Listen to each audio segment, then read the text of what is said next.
Hello, everyone. Welcome to another episode of the Sweet Spot Podcast. This is your host, Ryan Embry, here with another episode of our Independent Hotel Show series. This is season 2. We've done quite a number of these Independent Hotel Show series episodes, but this is the first one where we've got multiple guests. So I'm excited to bring them both in today. First with me, Dave Jacoby, founder and principal of Hotel Lucine, and Kaleigh Wiese, founder and CEO of Ode Places. Dave, Kaleigh, thank you so much for being with me today. I'm so excited. What a way to kick off the I know. Thanks for having hotel us. show. Yeah. Dave and I got to share the stage last year in Miami, and I feel like we could have talked for a million more hours. So, and we're friends, but also we work together. So I feel like I'm excited to be on together. All right. Well, this is awesome. I'm excited. We won't be able to speak for a million hours, but we'll definitely have some time today. And I'm excited. But as tradition here in the Sweet Spot, you know, one of the wonderful things about our industry and hospitality is people come from all different walks of life to get into our industry. Sometimes you fall into it with a summer job. Sometimes you start as a bellman like myself. We love to hear these stories. We live and breathe these stories in hospitality and share them with others. So let's start by just a proper introduction and maybe your hospitality journeys that led you to your respective positions. Kaleigh, let's start with you. Yeah. Well, there's a lot to unpack here. So if you see me at the show, come find me. I have been self-employed my whole entire career. And I've always been obsessed with the form and function of business. Like, how do you have a brand that really resonates? Despite, you know, I see your brand is like a lighthouse, right? Like, how are you attracting the right people? But also at the end of the day, like, that business has to be incredibly healthy. And then you layer on a hotel, which is a 24/7 breathing company. And so how do you make sure that you have the longevity with systems and processes, and you have a brand that continues to resonate as the years develop? And so I got my start serving and essentially helping brand and position and help with coaching for hospitality and service-based businesses. And then that naturally led into places where people slept, right? So I actually was working with event venues for a long time. And when we got into the lodging conversation, I was like, now this is fascinating. A one-time event versus like keeping this up 24/7. What does that look like? And so I started Ode Places essentially in 2018 after being in Northern California in the Santa Cruz Redwoods. We got to support a property out there, and I was like, the resonance that I got to feel to plant seeds of purpose into the land there, of those 80 acres, and understanding the choices we made would affect short-term and long-term generations, really put me on a trajectory where that's where I've committed my work so far. Really cool origin story there. And, you know, a lot of parallels from the event industry to hospitality and lodging. So, Dave, what about you? Yeah, thanks. So I'm born and raised in Philadelphia, but somehow ended up in Galveston, Texas. So I did not have that on my bingo card growing up, but here I am. Out of college, worked in some finance and kind of hotel development related positions, first in New York City, then went to graduate school, then moved to Las Vegas and actually was in the casino space. But throughout that whole kind of portion of my journey was developing projects that were other people's ideas and kind of on behalf of others, even though, you know, in Vegas, for example, I led development and opening of a resort there. Moved to Galveston, where my wife is from and my family is now based, in 2016. And just felt like I fell in love with Galveston, but felt like Galveston needed a slightly different hospitality experience here, something with a little more soul that matched the soul that this whole town has, but the hospitality offerings that I didn't feel like harnessed that soul really well yet. So found an old kind of out of favor motel on the beach and figured out a way to acquire it and came up with a brand and a design and a team that we put together. And it's been a labor of love and, you know, blood, sweat, and tears sometimes, but a lot of smiles and happiness too. And we're going on 3 years open. So that's kind of how I got here. Congratulations. That's like the Hotel American dream, what you're doing right now. And listen, I went to school for hospitality, and I think just this conversation already between the event management, hospitality, the gaming that you've included. I mean, this is like hospitality management 101. through the experiences, but certainly a familiar one where you're bouncing around, but it sounds like you found your home there in Galveston.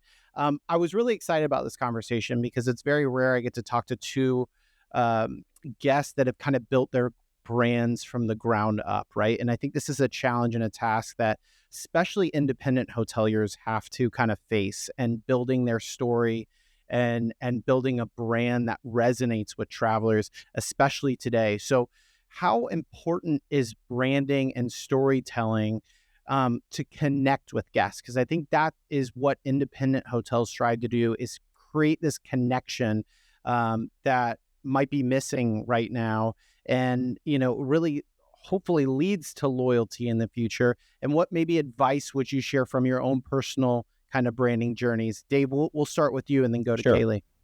Yeah. So the brand is so central to what we're doing. We sort of started with that brand identity, and I use the term identity not as like a business jargon term, but it really is an identity. We personified our brand, and there are still decisions that we'll make where we have this fictitious Aunt Lucine that we will use as a muse for decisions we make around property, and it's sort of a guiding light for us. But I think the concept of kind of personifying your brand really helps make it make sense, at least for me. So, I look at how do we connect with our guests. I really look at how we connect with our local community and use that as the window into our guests, with the kind of overriding assumption that if our whole town and local, surrounding population considers us part of the fabric of that neighborhood, that that authenticity will come through. Outsiders will see that. That's where they'll want to stay. So then, back to the personification of it, just like in your personal life, if you are friends with a group of people, you need to add something to that group, and you need to then take something back from that group. So I sort of look at Galveston as, the environment here is like a play. And instead of us coming in and saying, well, what is everyone else doing? We'll do that too, so that we fit in, saying, well, how do we add a new main character to the cast here? And I sort of look at it that way. And so what are we adding that's different, but how does it fit into and be complementary with everything around it? And that's kind of how we looked at how we fit in and what we offer to our guests, both as, overnight hotel guests and local community that might eat, drink, hang out with us. Yeah, Kaleigh?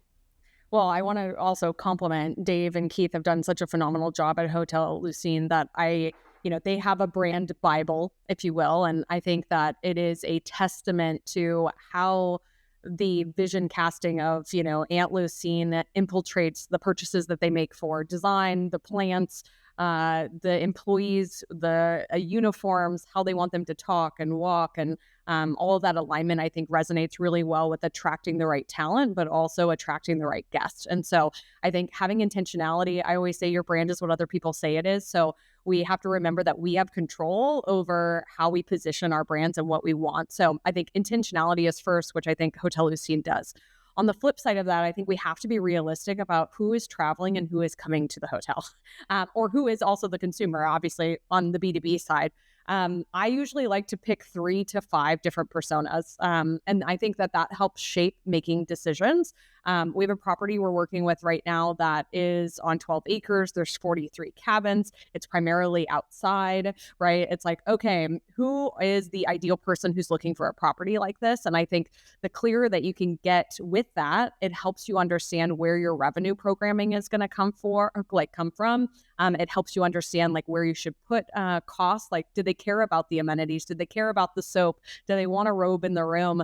And I think sometimes we make decisions that are too close to maybe how we would like to travel or what we think is best, and we forget what our guests might be looking for, which then leads to greater revenue opportunities and better residence that leads to people wanting to come back because they feel like they belong there, right? Like that was created for them. So that's kind of the flip side of, I think, knowing who you are, but knowing who your guest is equally as important. Yeah, 100%. And guests are leaving us clues constantly on who they are based on, online feedback, social media posts, reviews. There's so many things, even just day-to-day conversations. You would be surprised, the tip that everyone gets. You want to learn about what guests think about you. Just hang out in your lobby for a couple minutes during breakfast and just hear the conversations about what people are saying about their stay. But Dave, I loved your point there about talking about being, embedded in the local community, because you think about people that really prioritize, a unique experience in the independent hotel space, which their independent hotels are so positioned to do. If you don't become a part of your community, they're looking for that unique kind of experience that only an independent hotel can provide them. If you're really embracing your local community and sharing those same kind of aspects of it, it's going to hopefully resonate with that traveler, and then hopefully they amplify that story a little bit in some of the ways that I was talking about. But one of the things, we're going to talk about the Independent Hotel Show in a second, in September. Very excited about that. But one of the things that I love about that show is, sometimes as independent hoteliers, you might feel a little bit like you're on an island because you don't have that big brand behind you, right? So getting a bunch of independent hoteliers together, you hear about some of the challenges that are going on right now. And unfortunately, right now, there's a lot of noise in our industry. Economic shift, geopolitical factors, rising operational costs, and margins are very, very thin, can be challenging for independent hoteliers. Where do you guys see opportunity right now because independent hotels are always looking for that little bit of edge? Where do you see opportunity right now in the state of this industry? And maybe where do you see some shared challenges that we have to kind of battle as an industry for independent hoteliers? Kaleigh, let's start with you, and then maybe Dave, you could zoom in maybe a little bit more on your property and market. I think the biggest thing that I'm seeing is, I talk about all these revenue drivers as like little dials we get to tweak and twist, right? And I think that through some of the impacts that we're having that are things that are outside of our control, right? There's only so much we can do with some of these things. There are a few things that you actually can kind of take control over. And I think that investing more in the community and finding opportunities to drive revenue with the people who are in your local area, who maybe aren't traveling for the summer or fall or Christmas or whatever that might be.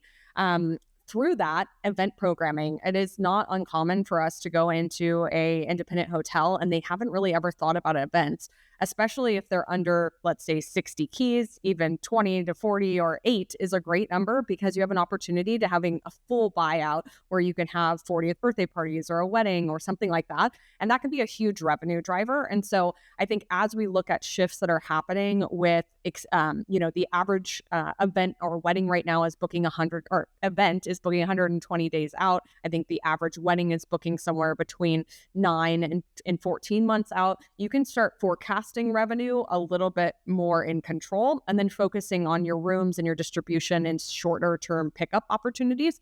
And so I think understanding where are all of your revenue drivers, what do you have control over, what do you not have control over, and where maybe there are opportunities that will be very low lift to you to be able to fill dates and have revenue coming in ways that haven't been the pickup that you anticipated.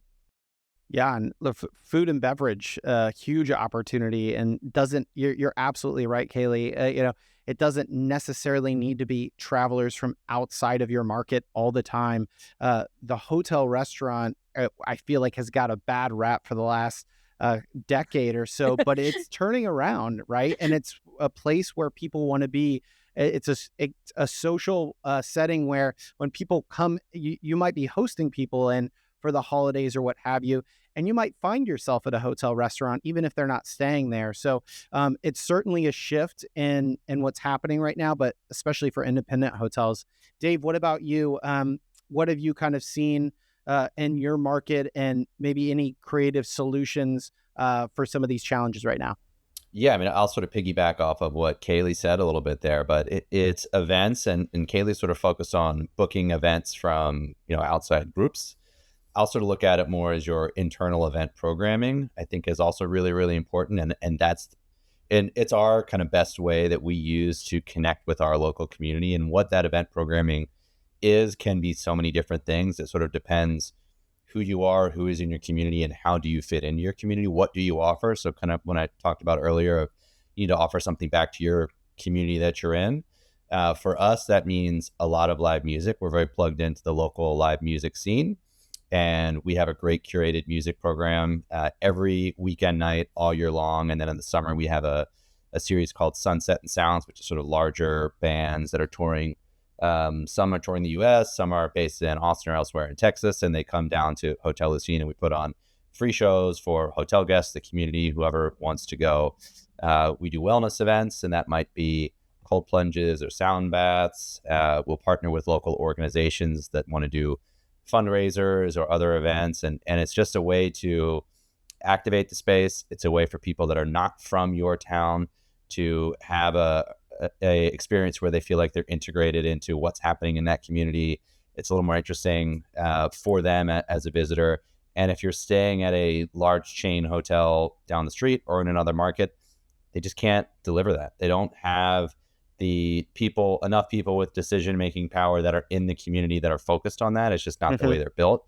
So that's really the advantage I think independents do have over the larger chain hotels. We might not have the distribution systems and some of the other marketing spend, but we do have the ability to deliver on a day-to-day basis an experience that's just different than what those larger hotels can.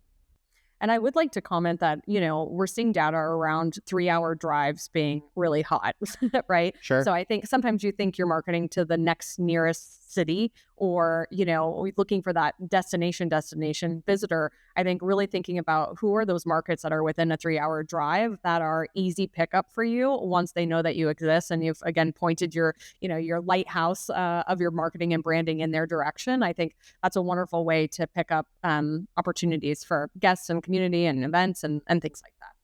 Hey, I am the father of a 5 and a 3-year-old, and let me tell you, I'm a huge proponent of the 3-hour trip because that's about as far as I can get before all of us go a little crazy. So you can bet I'm definitely looking for those opportunities to get out there and have that type of experience that Dave, it's around this time of year when I'm talking to independent hoteliers that I get so inspired because the freedom of having an independent hotel and the activations and programming that you can put on, I think sometimes independent hoteliers, that because they see some of these big branded hotels not doing some of this programming, they think, oh, should I be doing it? And it's maybe because they have so much red tape in their branding. They have to get approval from, legal or their brand to actually run these things that they're just not doing it. So it's such an opportunity. And again, I get so inspired to kind of see that because the ingenuity that these independent hoteliers have is it's second to none in our industry. It's really creating a very cool experience, which is now being showcased and highlighted easier than ever via social media and, reviews. So as we talk about industry trends, I want to see, you got, Kaleigh, you were talking about the 3-hour trip, right? Wellness is a big one. F&B, what are some of these maybe traveler trends that you're starting to see bubble up and emerge right now? And how can independent hotels capitalize on these trends and over maybe branded competitors? Dave, you want to start maybe any trends that you're noticing in your market in Galveston? Yeah, I'd say one might be and to use a buzzword here, the bleisure trend, so the business leisure trend. So we will find sometimes we'll get small groups, maybe it's a board or a small creative agency or something like that will come and have an offsite with us, and it's partially meant to be used as a brainstorming session or some obvious business function to their meeting. But it's also a time to hang out. Some of these groups might bring spouses with them, or there might be a business component, and then they'll stay for the weekend and it's a little more free form or social at that point. Or I'll sort of see this bleisure happen from the other direction where someone will say, hey, I want to come for a weekend and be at the beach, but why not come on Wednesday night and I'll stay and I work from home anyway. That's become so much more acceptable for all or part of the week for so many people. What does it matter if I work from home or from a hotel or a hotel lobby where I've got coffee and, it can be tended to. So we sort of see bleisure trips happen in both those directions where the work kind of lends a little more leisure and the leisure lends a little more work. Love that. You also have a great living room for people to work and hang out and stay and enjoy beachside, which is awesome. We do. I sit in there often, and you're right. That is when I overhear what people are saying about the hotel. I do my work, but I also eavesdrop and pop in on people and help out with things. So Well, it's funny because modern day design for hotels now are accommodating for that. They know that the flexible workspace, and they're building lobby common areas a little bit larger, or maybe even uh, not so siloed, so that people can mingle, interact, but also have some spaces to work from. So certainly a trend there. Kaleigh, what are you seeing maybe from as you zoom out? Yeah, I mean, I think experiences and add-ons are something that I continue to be surprised by. So if I'm the North American ambassador for Muse, so I of course love Muse, but also Cloudbeds and Stay in Touch and all of they all offer these add-on options where a guest during checkout or pre-arrival, they can add that early check-in. I'm blown away by the amount of people who opt into that $35 pre-check-in or want to add a bottle of wine to the room, like those little details. It's so helpful when they're coming to have that reminder that we can make this a more customized stay for you. And so I think the sweet spot is no more than 7 upsell opportunities. But I think that even bleeds into, I know when we were helping with Hotel Lucine ideate on some of these things, it's like they ended up doing pop-up dinners on the balconies of their rooms and adding, I forget, couple $100, right? Or picnic baskets that people could take off site. And I think people are hungry for having that almost like travel agent like experience where if the property can customize an itinerary for them or enhancements for their stay, I think they're very excited and eager to be able to take advantage of that. So I think that's a trend that's happening and desirable, but something that I see a lot of independent hoteliers are stuck in the day-to-day and maybe not adding the attention that they could that will see the revenue. That really is low-hanging fruit out there. Yeah. Kaleigh's so good at that. I mean, she helped us with that, as she mentioned, but she's got this ability to kind of come in and just see what's going on every day. And she's not seeing anything you don't see immediately, but then she also sees these other opportunities of ways to personalize the guest experience in a way that you're happy to do and isn't a heavy lift for you.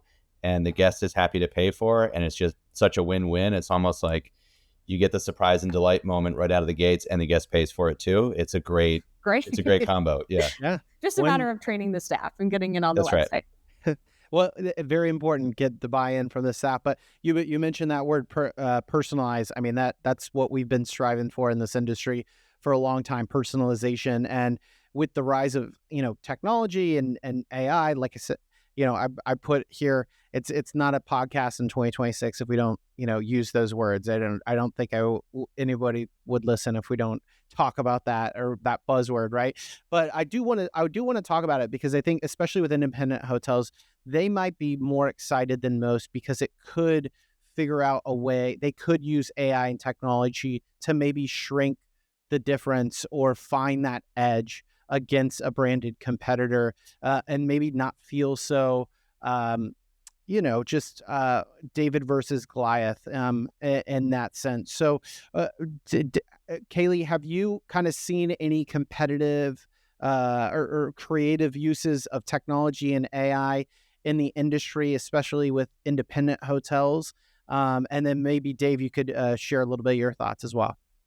I definitely see us being in a bit of a purgatory. And as I'm talking about this, I'm thinking fast forward a year from now. And, I think agentic agents are at our fingertips for having access to supportive administrative help. And I see what Muse is working on behind the scenes. And it's like, we're going to be living in a very different operational world in, Sure. I think, all the best ways. And when I think about the future of an org chart at a small independent property where you have to get stuck in the day-to-day right now, planning and preparing for guests and double checking things like, being able to be synced in when Uber's about to deliver, when Uber's about to drop off your guest and being able to be prepared with that timing. I think we're going to see our front desk admin become hosts for the first time and really have the time and empowerment to be able to greet them with a level of detail and customization.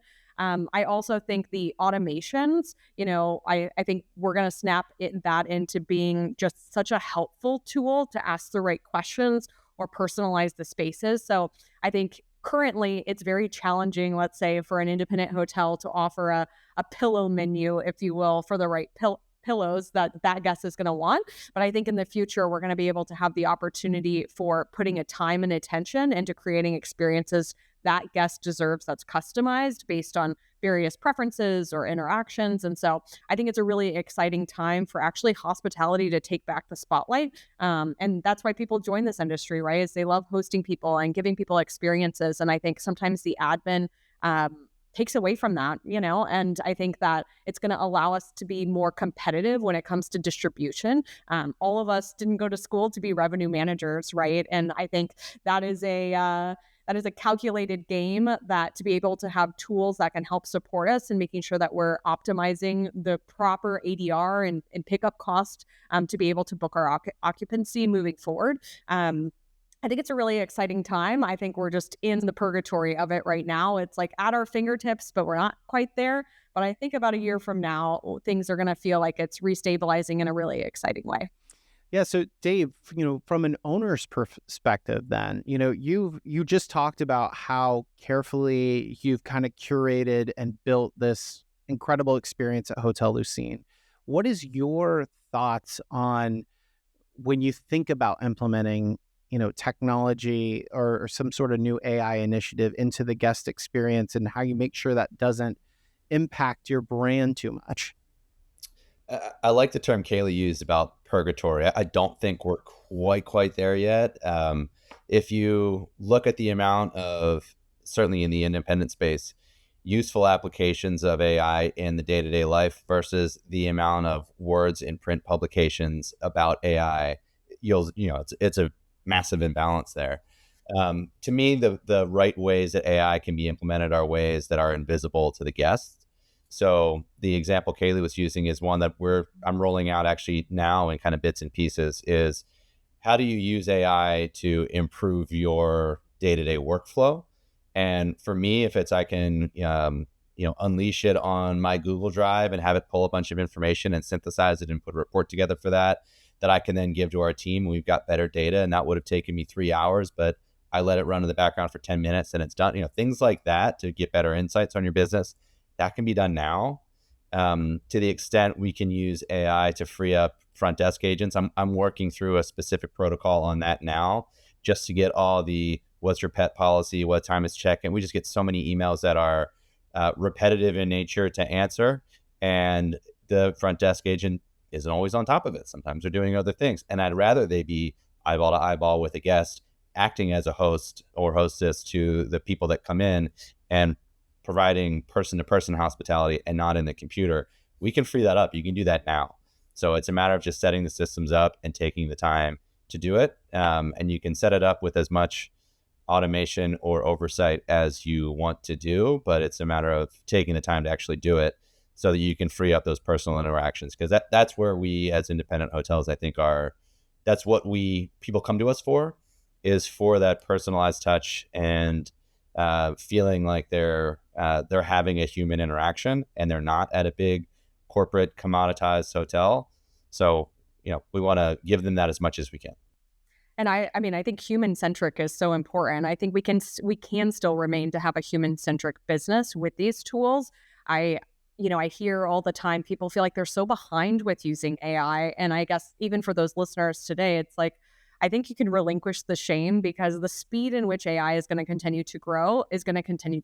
And I think the application of that, depending on what market you're in, what tools you're using, I think if you can focus on one implementation thing that's going to actually help you serve your guests better, you're not behind. It's really just pacing that is right for your team, for your guests, and what's going to be right for you. But also don't be afraid of it. Like, I think that there's a lot of exciting things and tools that are only going to be able to support us as an industry. Yeah. My big bold prediction is that I think the GM of the next couple of years is actually going to look a lot more like maybe the GM of 20, 30 years ago, before all of that kind of work that what we traditionally thought a GM had to do with reports and all of these things, that actually some of those, desk jockeying kind of tasks, agentic AI could potentially take care of for you. And then you get back to kind of doing what both of you described as, that face-to-face human interaction. So what I'm hoping is that, a lot of this technology actually kind of causes more of our service-driven people and hospitality professionals to kind of rise to the top and create some really cool, memorable experiences, and maybe just get that service back to where it was. Because it just feels like it there's some aspects of it in some hotels where we've completely missed the mark. So maybe that's me being a little too Pollyanna, but that's my 2 cents and what I hope happens. No, I think that makes a lot of sense. And I thought of one other great application for independent hoteliers for AI. We don't have an in-house IT guy. We don't have an in-house like maintenance tech. We're just not big enough to carry those positions. But you can go to your, Claude, ChatGPT, whatever it is, and say, why did my TV turn on 3 times in the middle of the night by itself in room 212 last night? True story, this happened. And the guest was upset. And then I explain what my systems are and how they work and what they can, you give it a little bit of input information. It'll help you diagnose. I haven't yet tried the recommendation because I'm on here talking to you guys. But there are all kinds of solutions you can ask for help for, and they might not be right. But before you're spending money to call out an HVAC technician, find somebody who can handle whatever this one specific system you have is and can service that. You can troubleshoot a lot of these things, and 60, 70% of these things you can fix on your own because it'll walk you through it. It's really a helpful way to save money. And that also helps guest experience, right? Because now if that TV is not turning on 3 times in the middle of the night for that guest tomorrow night, she'll be happy. Love it. Yeah. There we go. Claude going to be employee of the week over there at Hotel Lucine every week. If we get that, figured out. But I do want to shift our attention to the reason we, started this series, the Independent Hotel Show, this year happening September 16th and 17th in Miami Beach. We could not be more excited. And for our Sweet Spot listeners, don't forget to use promo code Ryan26 for a complimentary registration. Dave, you're on the advisory board, and Kaleigh, you're a brand ambassador like myself. We were on a call talking about the show just the other day. I want to get your thoughts on what inspired you to get involved with this event and maybe some of your personal favorite aspects of the show. So, Kaleigh, let's start with you, and then Dave, you can answer. Well, I have been a active conference goer my whole career, right? Like a little bit of hustling, a little bit of guerrilla marketing. And when I look back at the growth and success of my career, it really comes down to the thin threads and the people that I meet. And I think to have an opportunity to pull up a seat at the table for independent hoteliers who do feel very isolated most of the time, right? They don't have any other friends who have independent hotels to call. They feel like they're stuck in the day-to-day. This will be the 4th year, and I've been able to be a part all 4 years. And I think it's really exciting to even meet back up every year and hear about the growth that each person is experiencing, but also what's working in their market and not. And just because you're in Boston or you're in Galveston or you're in Monterey, California, you're going to find that you have more the same than different when it comes to the day-to-day challenges of operating a business or being able to get in front of the right guests that that you deserve, that are paying the price point that you want. And so to have an opportunity to hear what's relevant in terms of content, but also talk with other people is just invaluable. And so I continue to be really excited about the niche of the sub-segment. The industry is so large in lodging, and we really haven't had a place until the Independent Hotel Show that gathers this segment of people who are doing it, owner-operated and small with a passion. Agreed. Yeah, passion is a word we hear a lot at that show, because you can just see, these are, you guys are both founders, like I mentioned before. The passion behind your brand, the storytelling, makes such a huge difference. And to have that much energy in a place, Miami Beach of all places, right? One of the independent hotel capital of the world, to see and hear all of that is truly a memorable experience. Dave, what about yourself? Yeah, so unlike Kaleigh, I do not go to a lot of conferences. It's not generally my thing, but I've been to the show and really loved it. I loved how we mentioned earlier how a lot of independent hoteliers haven't really had a lot of places to congregate and kind of coalesce their thoughts together. I found the panels awesome, even the ones that I was like, well, that doesn't really touch what I do in my day to day, but I'm here, so I'll listen. Like all of them I found really interesting. But it was more than that. It was just the people that were there, these other independent hoteliers who had done, gone on their own journeys to get wherever they got, and they had all figured it out. there was not a lot of resources in front of them telling them how to do what they needed to do. They just, they needed to pay their mortgage. They just did the next right thing and got there. So hearing the stories of how people solved whatever the issues were that were in front of them, and sharing my own stories and finding the commonalities of, maybe the setting was different or the problem was different, but really the approach was very the same, or getting inspiration from people who have figured out things I hadn't figured out yet, and learning from them. So I really like just the being able to learn so much kind of one-on-one from people and in some of the sessions. I also think they do a great job of pulling together vendors and resources.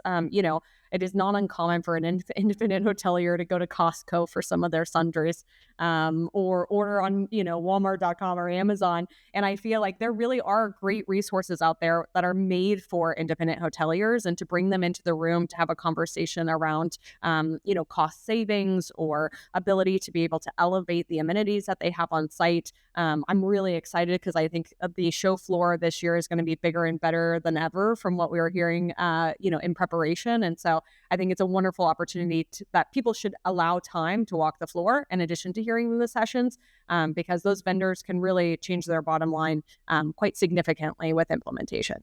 Yeah, absolutely. And it's so cool to see the eclecticness of the independent hoteliers there from, Dave, you're a great example coming from Galveston, Texas. You could be coast to coast, anywhere from like a little 5, room Airbnb or B&B rather to, a giant independent hotel in a major market. So just everything in between, all different shapes and sizes when it comes to independent hotels. That's why we love them so much. That's why we like hearing the stories, and why it's such a unique space and hospitality. And to be able to spend those couple days just putting the spotlight on sometimes, this really, really unique segment it's such a privilege. We've had we've had the opportunity to cover the show for 4 years as well. So we're very excited and hope our Sweet Spot listeners will join us in Miami Beach this September. So as we wrap up, I do like to just kind of give the opportunity for any final thoughts as we wrap up today. I want to thank both of you for taking the time to join me today. Kaleigh, any final thoughts before we wrap up? Yeah, I feel like the topic I want to touch on is a lot of hoteliers in the making are interested in this show. And I feel like there's a little bit of intimidation showing up, not really having background or knowledge or even knowing what they're getting themselves into. And so I guess from an affirmation perspective, this is a wonderful show. If this is an industry that you're curious about, or you want to learn more about, or you want to have the conversations around. And so we look forward to hopefully welcoming you in September. Yeah. Dave? Yeah, I will echo that, and kind of say there are a lot of people at this show that are interested in the space and maybe are there to learn. And they'll find that people are there like myself or other people who have kind of gone through the process and developed their hotel. I would just say to all of them here, what I'll say to you at the show is, I didn't know what I was doing either when I started, and a lot of us don't. And there's no playbook. There's not going to be a playbook. You're not going to find one that's going to tell you what to do at all steps. You need to surround yourself with smart people. You need to know what you can and cannot do and where your limits are, and just kind of take the plunge and figure it out as you go. And your decision making in the moment is really going to be what's going to drive the process. And if you're always waiting to have the full roadmap, you're never going to have that roadmap. Yeah. Maybe that'll be our next endeavor, is the Independent Hoteliers Playbook, and we can publish that as a couple authors. Yeah, a long book. Yes, I'm sure. Variation A, B, C, D. Yes, exactly. Britannicas, yeah. Well, Kaleigh, Dave, thank you so much. I really appreciate you taking the time, sharing your stories today. We cannot wait for September at the Independent Hotel Show. And thank you all for listening to The Sweet Spot. We will talk to you next time.